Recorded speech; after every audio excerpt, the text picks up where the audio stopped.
The Austro-Turkish War of 1787 was an inconclusive struggle between the Austrian and Ottoman empires. It took place concurrently with the Russo-Turkish War of 1787 to 1792. History. The decision to launch the war was made by the Austrian ruler Joseph II, who was in an alliance at the time with the Russian Empire under Catherine the Great. The Austrians entered this war in February 1788, though they had by now lost their best chance for an easy victory. The slow preparations of Russia resulted in the Ottoman concentration on Belgrade. The Austrians relied on Russian support in Moldavia, which only began in late 1788, and Joseph II seemed to have been reluctant to fight the Ottomans. In July, the Ottomans crossed the Danube and broke into Austrian Banat. Shortage of supplies struck both sides, while disease struck the Austrian soldiers.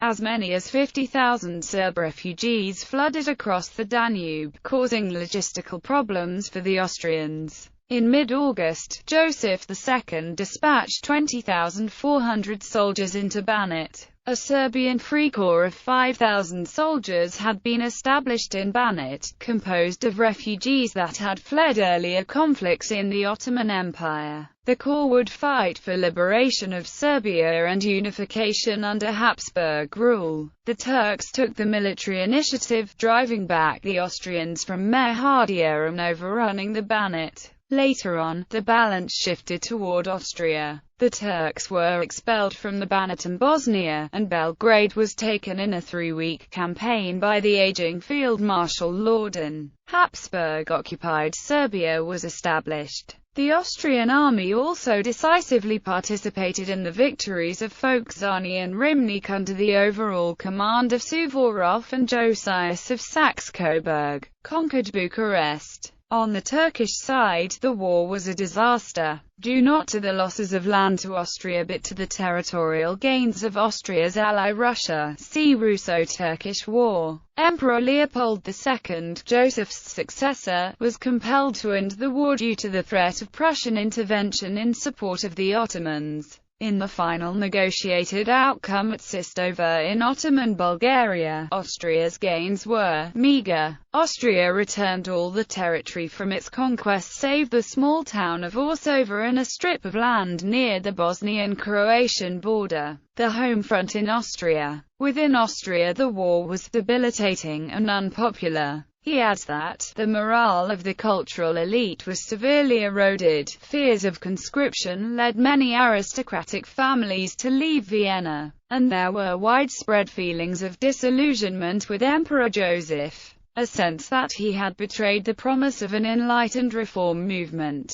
Brown Behrens describes the war thus: there was open opposition, fueled by the enormous economic burden it placed on the population. Food prices had risen drastically and in some cases doubled. Bakeries had been looted for the first time in Vienna's history. A consequence of this social disruption was that the vibrant musical life of Vienna was greatly diminished. With the closure of 2 opera companies and decline of concerts and salon performance. Disease. At the front, disease played a major role. According to Volkmar Brown Behrens, in the Austrian army during 1788 there were epidemics. The lazarettos were filled to capacity, half the army was sick, and thousands of soldiers died. Joseph II spent most of the war at the front, and was one of those who fell ill there. He ultimately died of his illness after his return home.